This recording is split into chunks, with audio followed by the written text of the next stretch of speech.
அப்ப இறைநிலைன்றது என்ன? தேவர்களுக்கும் ஈஸ்வரனுக்கும் பிரம்மாவிற்கும் விஷ்ணுவிற்கும் ஆஞ்சநேயருக்கும் அனைத்து அண்டங்களுக்கும் வாழ்வதற்கும் அதற்குண்டான ஆதார சக்தியாக இருக்கக்கூடிய அவன் ஒருவனுக்கு பேர் தான் இறைவன். இஸ்லாத்துல இதுக்கு பேர் தான் அல்லான்னு சொல்றான். எனக்கு இறைவன் தான் முக்கியம் சொல்லி அவன் கதறிட்டு அழுதுட்டு நிக்கிறானோ அவன் குழந்தையாக மாறி விடுகிறான். இறைவன் அவருக்கு சேஃப்டிக்கு வந்துடுறாரு. அரையப்பா முரசு முத்தேக சித்தியை அடைந்தேன் என்று அரையப்பா முரசுன்னு சொல்லி வள்ளலார் பாடுறாரு இல்லையா? நான் அடைந்த இந்த பேரின்ப பேரானந்த நிலையை இந்த ஒவ்வொரு உயிர்களும் எப்போது அடையுமோன்னு நினைக்கும் போது அழுக வருதுன்னு உட்காந்து அழுதுட்டு இருக்காரு. இறைவனாக மாறிய பின்பும் அருட்பெரும் ஜோதி ஆண்டவராகவே மாறிட்டார். ஒருத்தர் எத்தனை கோடி ரூபாய் இழந்தாலும் பரவாயில்ல, ஒருத்தர் எவ்வளவு கடன்காரனானாலும் பரவாயில்ல, என் நோக்கம் என்ன, எனக்கு காசுன்னு போகும்போது அதனுடைய ஆணி வேற ஆராய்ச்சி பண்ணி பார்க்கும்போது பாவம் என்று முடிகிறது. எப்போ உங்களது ஆன்மா உருகுகின்றதோ, எப்போது நீங்கள் ஆன்ம உருக்கம் அடைகின்றீர்களோ அப்போது நீங்கள் அருட்பெரும் ஜோதி ஆண்டவராகவே மாறுகின்றீர்கள். இதுதான் ரகசியம்.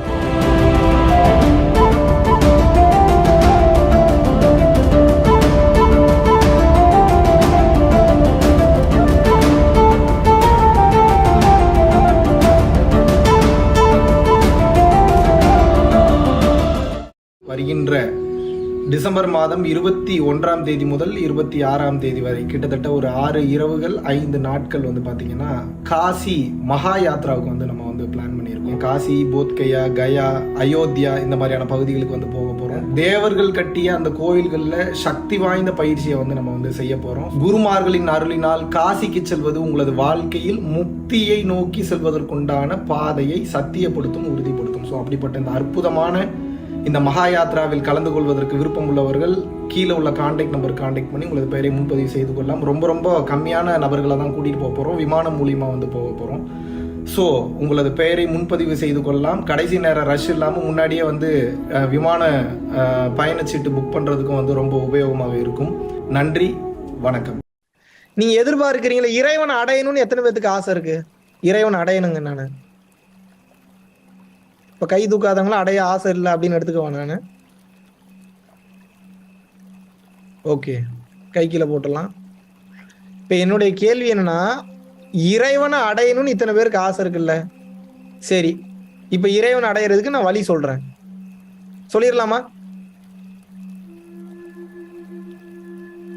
அன்பின் வழி எது? உயிர்நிலை.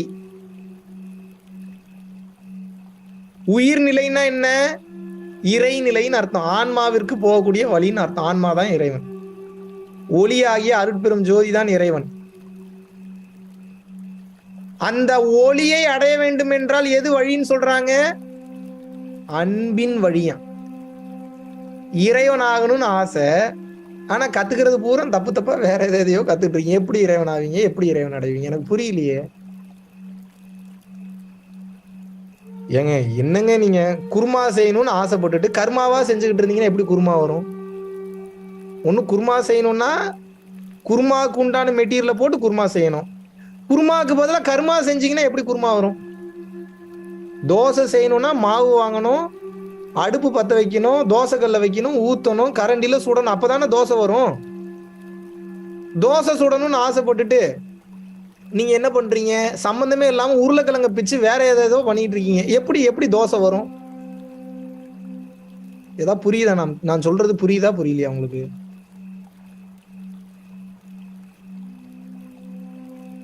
தோசை சுடணும்னா என்ன பண்ணணும்? மாவு வாங்கணும், ஊத்தணும், அப்பதானே தோசை வரும். தோசை சுட ஆசைப்பட்டுட்டு கிழங்கு வகைகள் நான் செய்யறேன், சென்னா மசாலா செய்யறேன்னா தோசை வருமா? அது வேற டிஷ், இது வேற டிஷ். அப்போ இறைவனாக வேண்டும் என்றால் அன்பாக இருந்தால்தான் இறைவனாக முடியும்.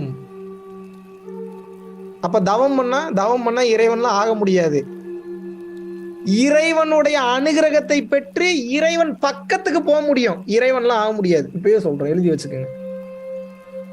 தவம் செய்தால் முக்திக்கு போகலாம், ஆனால் இறைவனாக முடியாது. நல்லா புரிஞ்சுக்கணும். முக்தி நிலை என்பது இறைநிலை கிடையாது. முக்தி நிலை என்பது பிறப்பு இறப்பற்ற நிலை. தேவர்களுக்கும் தான் பிறப்பு இறப்பு கிடையாது. அதுக்காக தேவர்கள் இறைவன் ஆயிட்டாங்கன்னு சொல்ல முடியுமா? அப்ப இறைநிலைன்றது என்ன? தேவர்களுக்கும் ஈஸ்வரனுக்கும் பிரம்மாவிற்கும் விஷ்ணுவிற்கும் அதற்குண்டான ஆதார சக்தியாக இருக்கக்கூடிய அவன் ஒருவனுக்கு பேர் தான் இறைவன். இஸ்லாத்துல இதுக்கு பேர் தான் அல்லான்னு சொல்றாங்க. வள்ளலார் இதான் அருட்பெரும் ஜோதிங்கிறார். அந்த நிலைதான் இறைநிலை. நீங்க அதை தான் டார்கெட் பண்ணணும். அதுக்கு டார்கெட் பண்றதுக்கு ஒரே ரூட் இஸ் கால்டு கருணை ஆர் கம்பேஷன் ஆர் அன்பு. எத்தனை பேருக்கு புரியுது? சரி, அன்பு அன்புன்னு சொல்றியப்பா, அன்பு காமிச்சா என்னைய முட்டா பையன் நினைக்கிறாங்களே, கிறுக்கு பையன் நினைக்கிறாங்களே, நான் என்ன பண்றது? நினைச்சிட்டு போட்டும். இப்ப என்ன பிரச்சனை உங்களுக்கு? என்ன ப்ராப்ளம்? இப்ப என்னையெல்லாம் எத்தனை பேர் தெரியுமா கிறுக்கு பையன்றாங்க? மென்டல், இவனுக்கு வாழ தெரில, இவனுக்கு பொழைக்க தெரில. பட் உங்களுக்கு ஒரு விஷயம் தெரிய மாட்டேங்குது. எல்லாம் தெரிந்தும் அதை பற்றி விருப்பம் இல்லை. எனக்கு இறைவன் தான் முக்கியம் சொல்லி அவன் கதறிட்டு அழுதுட்டு நிக்கிறானோ அவன் குழந்தையாக மாறி விடுகிறான். இறைவன் அவருக்கு சேஃப்டிக்கு வந்துடுறாரு. இறைவன் அப்ப என்ன பண்ணுவார்னா, அளவு கடந்த பொருள் செல்வத்தை கொடுத்து அவனுக்கு அழகு பார்க்க மாட்டார். இறைவன் அவனுக்கு எதை கொடுத்து அழகு பார்ப்பார்னா, அளவு கடந்த ஞானத்தை கொடுத்து அழகு பார்ப்பார். உங்களுக்கு பிரச்சனை என்னன்னா, செல்வம் வேணும்னு நிக்கிறீங்க. இப்போ உங்கள்கிட்ட நான் ஒரு கேள்வி கேட்டா, இப்போ உங்களோட நிலைமை என்னன்றது உங்களுக்கு தெரியும். உங்களுக்கு நான் அளவு கடந்த அருளை கொடுக்கிறேன். இப்ப நான் தான் இறைவன் வச்சுக்கங்க. நான் இறைவன் இல்ல, ஒரு எக்ஸாம்பிளுக்கு சொல்றேன். நீங்க எம்பக்கம் திரும்பிட போறீங்க எங்கேயாவது. உங்களுக்கு நான் அளவு கடந்த உங்களுக்கு நான் அளவு கடந்த அருளை தருகிறேன். நல்லா புரிஞ்சுக்கணும். எப்படி? உங்களுக்கு அளவு கடந்த அருளை தருகிறேன். உங்கள் அனைவரையும் நான் இறைவன் ஆக்கி விடுகிறேன். ஆனா பொருள் செல்வம் எதுவும் கிடையாதுன்னா ஏத்துப்பீங்களா? நீங்க பொருள் கிடையாது, குடும்பம் கிடையாது, எதுவும் கிடையாது, உங்களுக்கு ப்ராப்பர்ட்டி கிடையாது, எல்லாம் நாளைக்கு அழிஞ்சிரும். யார் ஏத்துக்க முடியும் உங்களால? சொல்லலாம் வாயிலே நான் ஏத்துப்பேன்னு, புடுங்கினா தான் தெரியும் உங்களுக்கு. ஏத்துக்கிட்டீங்கன்னா சந்தோஷம், ஏத்துக்கலன்னா ரொம்ப கஷ்டம். இப்ப என்னன்னா, அன்பாக இருக்கும்போது முட்டாள் என்று சொல்வார்கள். என்னன்னு சொல்லுவாங்க? அன்பாக இருக்கும்போது முட்டாள் என்று சொல்வார்கள். உனக்கு பொழைக்க தெரிலன்னு சொல்லுவாங்க. அன்பு ததும்பும் போது ஆப்போசிட்ல ஒரு திருடனே உட்கார்ந்தாலும் இந்த உயிருக்கு நம்ம என்ன கொடுக்கலாம் அப்படித்தான் யோசிப்பீங்களே தவிர, இவன் திருடனா, நம்ம கிட்ட எதை திருட வந்திருக்கான், இவனோட புத்தி என்ன, இப்படி எல்லாம் போகவே போகாது. ஏன்னா கருணை நல்லது கெட்டது பார்க்காது. கருணை எதை பார்க்கும்னா, கெட்டதுலயும் இருக்கக்கூடிய கருணையை தான் பார்க்கும், கெட்டதுலயும் இருக்கக்கூடிய நல்லதை தான் பார்க்கும். வெடிகுண்டு வச்சவனே வந்தா கூட ஐயோ இவன் பாக்கெட்ல என்ன வெடிகுண்டு வச்சுட்டு வந்திருக்கானோன்னு பார்க்காது. கருணை எதை பார்க்கும்னா, வெடிகுண்டு இருக்கா இல்லையான்னு பார்க்க, இந்த நேரத்துக்கு இந்த உயிருக்கு நம்ம என்ன கொடுக்கலாம் அப்படின்னு தான் பார்க்க. இப்படி வாழ்றது ரொம்ப ரொம்ப ரொம்ப ரொம்ப கஷ்டம். ஆனா இப்படி வாழ்ந்தீங்கன்னா என்ன தெரியுமா நடக்கும்? ஒரு குறிப்பிட்ட சில வருஷம் மட்டும் கொஞ்சம் கஷ்டமா இருக்கும். ஏன்னா கர்ம வினை அழிஞ்சு தீர்ந்து நீங்க கிளென்ஸ் ஆகிற வரைக்கும் கஷ்டமா இருக்கும். நீங்க மாறிட்டீங்கன்னு வைங்க, உங்களது ஒவ்வொரு செல்களையும் இறைவன் ஆக்கிரமித்து விடுவார். இறைவன் ஆக்கிரமிச்சாருன்னா எப்படி இருக்கும்? அரையப்பா முரசு முத்தேக சித்தியை அடைந்தேன் என்று அரையப்பா முரசுன்னு சொல்லி வள்ளலார் பாடுறாரு இல்லையா? யாரும் அடையாத அருட்பெரும் ஜோதி நிலையை அடைந்தேன் என்று அரையப்பா முரசுன்னு பாடுறாரு இல்லையா வள்ளல் பெருமான்? கண், காது, வாய், மூக்கு, ஐம்புலன் ஒவ்வொரு செல்களிலும் ஆனந்தம் தாண்டவம் ஆடுகிறதே இறைவா அப்படின்னு பாடினார் இல்லையா? இறைவா இப்படி ஆனந்தமா இருக்கே, ஐயோ இது எப்படி வர்ணிக்கிறது, இத்தனை நாள் இதை தெரிஞ்சுக்காம இருந்துட்டேனே. அவர் அடையிறக்கே அத்தனை லேட் ஆயிருக்கு. ஒவ்வொரு செல்களிலும் ஆனந்தம் துள்ளி குதித்து விளையாடுகிறதே. இதை நான் என்னன்னு சொல்றேன்? இறைவா முடியலையே, இவ்வளவு ஆனந்தமா இருக்கே. அப்பயும் உட்கார்ந்து அழுதாராம். இப்போ உள்ளுக்குள்ள ஒவ்வொரு செல்களையும் ஆக்கிரமித்த அருட்பெருஞ்சோதி ஆண்டவர் கேட்டாராம், ஏப்பா இத்தனை வருஷம் உட்கார்ந்து கதறிக்கிட்டு இருந்த, ஒரு நியாயம் இருந்தது, இப்பதான் உடம்ப நான் ஆக்கிரமிச்சுட்டேனே, இப்பயும் ஏப்பா அழுகிற? இந்த கேள்வி கேட்கிறாருன்னா இவர் ஏன் அழுகிறாருன்னு அருட்பெருஞ்சோதி ஆண்டவருக்கு தெரியாதா? இருந்தாலும் தெரியாத மாதிரியே கேட்கறது, அதுதான் பியூட்டி. அவங்களுக்குள்ள இருக்கக்கூடிய பியூட்டி. கான்வர்சேஷன் போகும். அதுக்கு வள்ளலார் என்ன சொல்றாரு? இந்த உயிர்கள், இந்த மக்கள் எல்லாம் இந்த உண்மையை தெரிஞ்சுக்காம கஷ்டப்பட்டு வாழ்ந்துகிட்டு இருக்காங்களே, செத்து செத்து போறாங்களே இறைவா, நான் அடைந்த இந்த பேரின்ப பேரானந்த நிலையை இந்த ஒவ்வொரு உயிர்களும் எப்போது அடையுமோன்னு நினைக்கும் போது அழுக வருதுன்னு உட்கார்ந்து அழுதுட்டு இருக்காராம். இறைவனாக மாறிய பின்பும் அருட்பெரும் ஜோதி ஆண்டவராகவே மாறிட்டாரு. இதை எப்படி அடைஞ்சேன்னு சொல்றாரு வள்ளலாரு? தவம் செய்து இந்த நிலையை நான் அடைந்தேன்னு சொல்லல. அவர் என்ன சொல்றாருன்னா, கருணையால் நான் பெற்றேனே அப்படிங்கிறாரு. என்ன சொல்றாரு? ஏறாத நிலைமிசை என்னை ஏற்றி விட்டது யாதெனில் தயவு அப்படிங்கிறார். தயவுனா அதுக்கு இன்னொரு பேர் என்ன? அன்பு அப்படின்னு அர்த்தம். அப்படி இல்லாட்டினா கருணை அப்படின்னு அர்த்தம். உங்களுக்கு நான் என்னை பத்தியே இப்போ ஒரு சில விஷயத்த சொல்றேன், சொல்லக்கூடாதுதான் இருந்தாலும் சொல்றேன், புரிஞ்சுக்கங்க. நான் இருக்கக்கூடிய நிலைமை அப்பதான் உங்களுக்கு தெரியும். நான் ரொம்ப ரொம்ப ஸ்மார்ட்டான ஒரு பையன். பெருமையா பேசக்கூடாது, இருந்தாலும் அவுட் ஆஃப் த பாக்ஸ் போய் பேசுறேன். ரொம்ப ஸ்மார்ட், ரொம்ப தெளிவு, ரொம்ப ரொம்ப இன்டெலிஜென்ட். நான் சின்ன வயசுலயே 6வதோ 7வதோ படிக்கும் போது என்னோட மேக்ஸ் டீச்சருக்கு நான் உட்காந்து மேக்ஸ் சொல்லி கொடுத்துட்டு இருந்தேன். அவங்க என்கிட்ட வந்து டவுட் கேட்பாங்க, தம்பி இந்த இதை எப்படி சால்வ் பண்றது, இந்த இதை எப்படி சால்வ் பண்றது. சமூக அறிவியல் கிளாஸ் நான் உட்காந்து கிளாஸ் எடுத்துட்டு இருப்பேன். அவ்வளவு தெளிவாக இருந்த நான் ஒவ்வொன்றையும் கற்றுக்கொண்டே இருக்க வேண்டும் என்று நினைத்த நான், ஒரு விஷயம் காதுக்கு வருதுன்னா இம்மிடியட்டா அதை பத்தி சர்ச் பண்ணி அது என்ன ஏதுன்னு A to Z அலசி ஆராய்ஞ்சு படிச்சிருவேன், தெரிஞ்சுப்பேன். இந்த மாதிரி நிறைய கத்துக்கிட்டேன். சின்ன வயசுல ஏகப்பட்ட விஷயம் கத்துக்கிட்டேன். சர்ச் இன்ஜின் ஆப்டிமைசேஷன் என்ன, பிளாக் ஹேட் SEOன்னா என்ன, ஒயிட் ஹேட் SEOன்னா என்ன, ஆன்லைன் மார்க்கெட்டிங்னா என்ன, அஃபிலியேட் மார்க்கெட்டிங்னா என்ன, ஈவென்ட் மேனேஜ்மெண்ட் பிசினஸ்னா என்ன, சினிமானா என்ன, டைரக்ஷன்னா என்ன, நடிப்புனா என்ன, ஒரு விஷயத்த பக்காவை எப்படி ப்ரொடக்ஷன் பண்றது, எப்படி டிஸ்ட்ரிபியூஷன் பண்றது, B2Bனா என்ன, பிசினஸ் டு பிசினஸ் கேட்டகரினா என்ன, B2Cனா என்ன, பிசினஸ் டு கஸ்டமர்னா என்ன, என்னென்ன கர்மாந்திரம் இருக்கு எல்லாத்தையும் கத்துக்கிட்டேன். எல்லாம் ஒரு கட்டத்துக்கு மேல என்ன ஆயிடுச்சுன்னா, இந்த அன்பு தான் எல்லாமே அப்படின்னு சொல்லும் போது அன்பு அதிகமாக அதிகமாக அதிகமாக அதிகமாக கத்துக்கிறது குறைஞ்சிருச்சு. ஒரு கட்டத்துக்கு மேல அன்பு ரொம்ப ஜாஸ்தியா லேர்னிங் சுத்தமா கிடையாது. அப்ப என்ன ஆகுது, லைட்டா பயம் எடுக்க ஆரம்பிக்குது. ஐயோ, முதல்ல ரொம்ப இன்டெலிஜென்ட்டா இருந்தோமே, ரொம்ப ஸ்மார்ட்டா இருந்தோமே, எவ்வளவு தெளிவா இருந்தோம், நம்ம எவ்வளவு தெளிவான ஆளு, இப்ப என்ன எதுவுமே நமக்கு தெரிய மாட்டேங்குது, மறந்து போயிட போகுது. பெரிய கொடுமை, பெரிய கூத்து என்ன அப்படின்னா, நேத்து நடந்தது இன்னைக்கு ஞாபகம் இருக்க மாட்டேங்குது. என் கூட ஒருத்தன் 3 டைம் மலேசியா வந்திருக்கான். அவன் 3 டைம் வந்ததே மறந்து மறுபடியும் அவன்கிட்ட கேட்கறான், போன டைம் மலேசியா ட்ரிப்புக்கு நீங்க வந்தீங்களான்னு கேட்கறான். அவனுக்கு எவ்வளவு வெறுப்பா அவன் கூடவே இருக்கிறவனுக்கு. இது எப்படின்னா, இந்த ஃப்ரெண்ட்ஸ் படத்துல கேட்பான்ல, இது யார் உங்க ஒய்ஃபா அப்படின்னு கேட்பான்ல, அதே மாதிரி சேம் மாடுலேஷன்ல, போன டைம் என் கூட வந்தீங்களா, கம்போதியாக்கு நீங்க வந்திருக்கீங்க, ஓ ஓகே ஓகே ஓகே ஓகே. இப்படி ஆக ஆக ஆக ஆக அறிவு அழிந்து எது வெளிப்படுது அப்படின்னா, அன்பு அதிகரிக்கும் போது அறிவு டோட்டலா அழிஞ்சு போகுது. அப்ப பயம் எடுக்க ஆரம்பிக்குது, இந்த உலகத்தை நம்ம எப்படி வாழ போறோம், எல்லாமே மறந்து போகுது. அப்பதான் தெரியுது, அறிவு மொத்தமும் அழிந்தால்தான், நாலேஜ் மொத்தமா அழிஞ்சாதான் அருட்பெரும் ஜோதி ஆண்டவர் நம்மை ஆக்கிரமிப்பார். அதனுடைய ப்ராசஸ்ல நான் இருக்குன்றதே அப்புறம் தான் புரிய வருது. அப்ப என்ன, என்னுடைய மறதியை சந்தோஷமாக ஏற்றுக்கொள்கிறேன். பதட்டம் படபடப்பு சுத்தமா இல்லாம போச்சு. இது நாளைக்கு என்ன நடக்குமோ, நாளைக்கு என்ன நடக்கும், எனக்கு நாளைக்கு என்ன நடக்கும்ன்றதே தெரியாது. நாளைக்கு என்ன அப்பாயின்மெண்ட்னு தெரியாது, நாளைக்கு யார்கிட்ட பேச போறேன்னு தெரியாது. நாளைய பத்தி கேட்டாவே கோபம் வரும். காரணம் என்ன, அன்பாக இருக்கும்போது ஒருவன் என்னவாக மாறுகின்றான் என்றால், அவன் இறைவனாக மாறிவிடுகிறான். இறைவன் நாளையை பற்றியும் நேற்றை பற்றியும் கவலைப்படுவதே கிடையாது. ஏனென்றால் இறைவன் என்பவன் சமகாலத்தில் நிகழ்காலத்தில் வாழ்ந்து கொண்டிருக்கிறான். அவன் தான் இறைவன். அனுபவங்களை ஷேர் பண்ணக்கூடாது, இருந்தாலும் ஷேர் பண்றேன்னா நீங்க தெரிஞ்சுக்கணும். எதுவுமே தெரியாம உங்களுக்கு பயம் வரும் நாளை பின்ன. என்னை முட்டாள் நானுங்க, நிறைய விஷயம் கத்துக்க போகும்போது இப்போ ஒன்றும் இல்லை, இந்த ஃபவுண்டேஷனை வளர்க்கணும்னு நான் முடிவு பண்ணிட்டேன்னா, உட்காந்து ஸ்கெட்ச் போட்டேன்னு வச்சுக்கோங்க, பல கோடி ரூபாய் சம்பாதிக்கலாம். குறைஞ்சது ஒரு 2 வருஷத்துல குறைஞ்சது ஒரு 500 கோடி ரூபாய் சம்பாதிச்சிருவேன் நான். 500 கோடி எனக்கு ஒரு மேட்டரே கிடையாது. ஆனா எனக்கு என்ன தோணுதுன்னா, சில நேரத்துல ஏன் ஃபவுண்டேஷனை வளர்க்கணும், ஃபவுண்டேஷன் வளர தேவையில்லை. ஃபவுண்டேஷனுக்கு கிடைக்கக்கூடிய பணம் மூலியமாக நல்ல அரசியல்வாதிகள், நான் அரசியல்வாதி ஆகணும்னு எனக்கு ஆசை இல்லை. இன்னைக்கு இந்த ஞானம் போகணும் அப்படின்னா சட்டத்திட்டங்கள் மாறணும். சட்டத்திட்டங்கள் நம்ம சொன்னா கேட்க மாட்டாங்க, ஆட்சியில் இருப்பவர்கள் சொன்னால்தான் கேட்பார்கள். அப்ப ஆட்சியில இருக்கிறவங்க நம்ம சொல்றதை கேட்கணும்னா நமக்கு பணம் அவசியம். அப்ப அந்த பணத்தை நம்ம கிரியேட் பண்ணி அதுக்கு நம்பிக்கையான ஆளுங்கிட்ட கொடுத்து, அந்த அளவுக்கு ரூலிங் பார்ட்டி கரெக்டா இருந்து சட்ட திட்டங்கள்ல ஞானம் முக்கியம், அன்பு முக்கியம் கொண்டு வந்தாதான் மார்க் அழியும், ரேங்க் அழியும். மார்க்கும் ரேங்க் அழிஞ்சாதான் அன்பு வரும். அன்பை வரவிட மாட்டாங்க. இதுக்கு பணம் அவசியம். இதுக்கு நான் ஒரு 500 கோடி ரூபாய் எப்படி நம்ம அப்படின்னு பிளான் போட்டோன்னா ரெடி பண்ணிடலாம். ஆனா என்ன நடக்குதுன்னு வந்து கேட்டீங்கன்னா,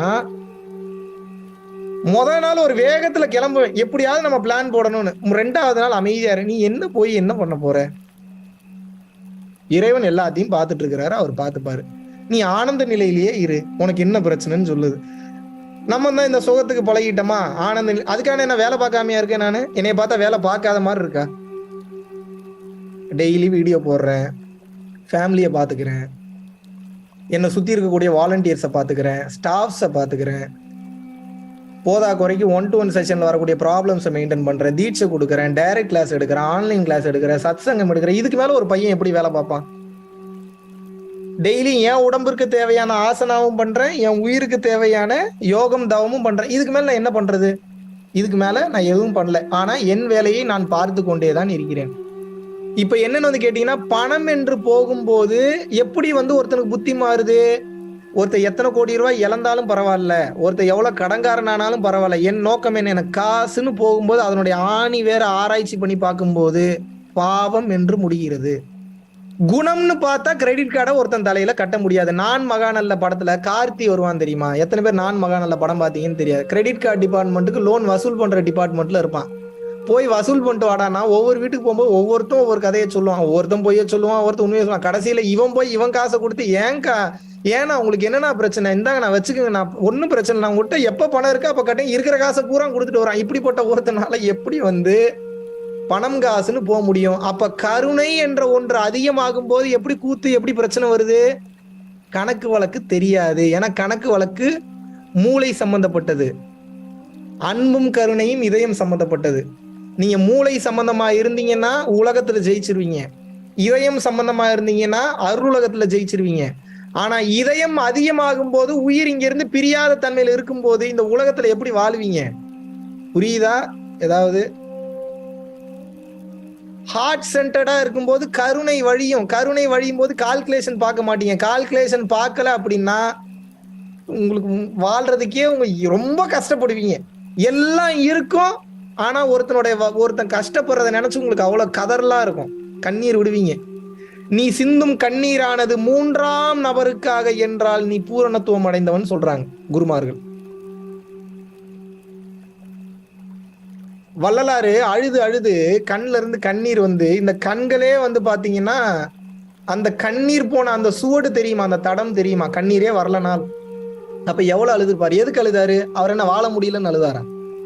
இந்த உயிர் இப்படி கஷ்டப்படுது, இந்த உயிர் இப்படி வாழ முடியாம இப்படி கஷ்டப்படுது, ஐயோ அந்த உயிருக்கு இப்படி கை வலி வருது, ஐயோ இந்த உயிருக்கு இப்படி கால் வலி வருது, ஐயோ இதை கற்பழிச்சுட்டாங்களே, ஐயோ இவளை கொண்டுட்டாங்களே. இப்ப உங்களுக்கு நானு முதல்ல பற்றற்ற நிலையத்தான் சொல்லி கொடுத்துட்டு வரேன். முதல்ல இதெல்லாம் பொய்ன்றத சொல்லி கொடுக்குறேன். இன்னும் நான் உங்களுக்கு கருணையை நான் முழுசா சொல்லி கொடுக்கல. நான் கருணையை முழுசா சொல்லி கொடுத்தா என்ன தெரியுமா ஆகும்? ஒரு நாளைக்கு 24 மணி நேரம் அப்படின்னா 24 மணி நேரம் அழுதுகிட்டே தான் இருப்பீங்க நீங்க. இதுதான் உண்மையான கருணை. ஏன் இதை நம்ம எடுத்தோன்னே சொல்லி தரலன்னா, முதல்ல நீங்க இருக்கக்கூடிய சுயநலமான வழிகள், பெயின்ல இருந்து முதல்ல உங்களுக்கு எப்படி விடுபடுறதுன்றது தெரியணும். முதல்ல பிரிச்சு பார்க்க தெரியணும். பற்றற்ற நிலையில முதல்ல கத்துக்கணும் எல்லாமே பொய்ன்றத. அதுக்கப்புறம் இப்ப வாண்டடா போய் எல்லாமே நம்ம உயிர் தான் நீங்களே போய் அழுகணும். புரியுதா நான் சொல்றது? இல்ல மறுபடியும் சொல்றேன், நல்லா கேளுங்க. முதல்ல பற்றற்ற நிலையில பிரிச்சு வைக்க தெரியணுங்க. ஏன்னா இப்ப நீங்களே வலி வேதனையில இருக்கும்போது நான் மறுபடியும் கருணைன்ற ஒன்றை மட்டும் நான் சொல்லி கொடுத்தேன்னு வச்சுக்கோங்க, உங்களுக்கு என்ன தோணும்? எல்லாரும் கஷ்டப்படுறானே வேதனைப்படுறானே, நீங்க இன்னும் அழுக ஆரம்பிப்பீங்க. இன்னும் வலி வேதனை ஜாஸ்தியா இருக்கும். முதல்ல சுயநலத்துக்காக அழுதீங்க, இப்ப பொது நலத்துக்காக அழுவீங்க. இப்ப முதல்ல பற்றற்ற நிலையை கத்துக்கிட்டீங்கன்னா, எல்லாம் பொய்ன்றதை தெரிஞ்சுக்கிட்டீங்கன்னா இப்ப தயாராயிருவீங்க. ஓகே, இப்ப நம்ம தயாராயிட்டோம், எல்லாமே பொய்ன்னு தெரிஞ்சு போச்சு. இப்ப இந்த உயிர்களை நினைச்சு நம்ம அழ ஆரம்பிப்போம், மிஷனா எடுத்து செயல்பட ஆரம்பிப்பீங்க. ஒரு கட்டத்துல அது உங்கள் குணமாகவே மாறிவிடும். அப்ப முதல்ல பற்றற்ற நிலையை தெரிஞ்சுக்கங்க, எல்லாமே பொய்ன்றதை தெரிஞ்சுக்கங்க, புரிஞ்சுக்கங்க. ஒரு கட்டத்துக்கு மேல என்ன பண்ணணும்னா, கருணைதான் வாழ்க்கை. அதுக்காக இப்பவே கருணையை வந்து விட்டுறக்கூடாது. இப்பதுல இருந்தே பற்றற்ற நிலையும் கருணையும் இரண்டையும் ஒன்றாக நீங்க பிராக்டிஸ் பண்ணிக்கிட்டே வரணும். கருணையும் பிராக்டிஸ் பண்ணணும், பற்றற்ற நிலையும் பிராக்டிஸ் பண்ணணும். எத்தனை பேருக்கு புரியுது? இந்த கருணை அதிகமாக அதிகமாக அதிகமாக அதிகமாக அதிகமாக அதிகமாக வலியும் வேதனையும் அதிகமாகும். ஏன் வலியும் வேதனையும் அதிகமாகுதுன்னா, உங்க கண்ணு முன்னாடி ஒருத்தன் ஒரு கேன்சர்ல முடி போகுது, அவனுக்கு வாழ்றதுக்கே கஷ்டமா இருக்கு, அழுது அழுது உங்ககிட்ட கதறிட்டு இருக்கான் அப்படின்னா அதை பார்த்து ரசிப்பீங்களா நீங்க? கருணையில இருக்கும்போது எப்படி இருக்கும் உங்களுக்கு? நீங்களும் கதறுவீங்க, நீங்களும் அழுவீங்க. அப்ப அழுகும்போது சுகமா இருக்குமா கஷ்டமா இருக்குமா? ஆனந்தத்துல அழுகிறது வேற, இப்ப நீங்க வலியில அழுகிறீங்க. அப்ப என்ன, இன்னும் வலி வேதனை அதிகமா இருக்கும். ஆனா இந்த தன்மையில் நீங்கள் இருக்கும் போதுதான் இதற்கு பேர் ஆன்ம உருக்கம் சொல்றாரு வள்ளலார். இதுக்கு பேர் என்னன்னு சொல்றாரு? இந்த டேர்மை ஞாபகம் வச்சுக்கோங்க நல்லா. ஆன்ம உருக்கம். சொல்லுங்க, இதுக்கு பேர் என்ன? ஆன்ம உருக்கம். ஆன்மா உருகுதுன்னு அர்த்தமா, அதனாலதான் அதுக்கு பேர் ஆன்ம உருக்கம்ங்கிறார். எப்போ உங்களது ஆன்மா உருகுகின்றதோ, எப்போது நீங்கள் ஆன்ம உருக்கம் அடைகின்றீர்களோ, அப்போது நீங்கள் அருட்பெரும் ஜோதி ஆண்டவராகவே மாறுகின்றீர்கள். இதுதான் ரகசியம்.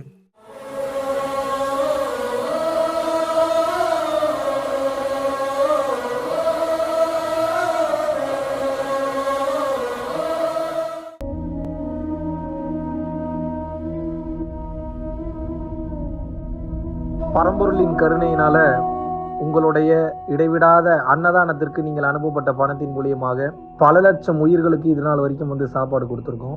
ஸோ கொரோனாலேருந்து ஆரம்பித்து ஒரு நாள் கூட விடாமல் பல உயிர்களுக்கு வஸ்திர தானங்களாக இருக்கட்டும், படிக்க முடியாதவங்களுக்கு கல்வித்தொகை கட்ட முடிய விஷயங்களாக இருக்கட்டும், இல்லை ஸ்போர்ட்ஸ் ரீதியாக விளையாடக்கூடிய நல்ல மாணவர்களை அனுப்பி வைக்கக்கூடிய விஷயங்களாக இருக்கட்டும், அதை தொடர்ந்து வந்து பார்த்தீங்கன்னா ரெகுலராக மந்த்லி பேசிஸில் ஏழை குழந்தைகளுக்கு க்ரோசரிஸ் கொடுக்கறதாக இருக்கட்டும், இல்லை அவங்களுக்கு வந்து பார்த்தீங்கன்னா சேம் அவங்க விருப்பப்படுறவங்களுக்கு வீட்டு துணிமணிகள், வீட்டுக்கு தேவைப்படக்கூடிய மற்ற பொருட்கள் வாங்கி கொடுக்கறதாக இருக்கட்டும், எல்லா உதவிகளும் வந்து பார்த்தீங்கன்னா உங்களோட உதவினால தான் போயிட்டு இருக்கு.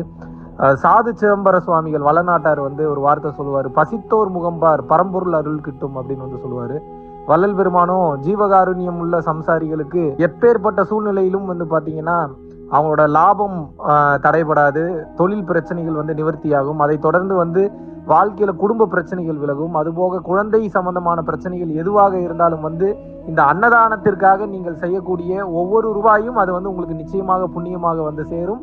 புண்ணியத்தை கடந்த நிலையில் முக்தி பாதைக்கும் அது நிச்சயமாக உங்களை வழிநடத்தும். அதனால விருப்பப்படுறவங்க நம்மளுடைய பரம்பொருள் அறக்கட்டளினுடைய சேரிட்டி ஆக்டிவிட்டீஸ்க்கு தங்களுடைய விருப்பப்படக்கூடிய நன்கொடையை கீழே உள்ள டிஸ்கிரிப்ஷன்ல இருக்கக்கூடிய அக்கௌண்ட் நம்பருக்கு செலுத்தலாம். இதற்குண்டான அந்த அருளை சித்தர்கள் உங்களுக்கும் உங்கள் குடும்பத்தாருக்கும் வழங்க வேண்டுகிறேன். குருவின் பரிபூர்ண அருளாசிகள். குரு கடாட்சம்.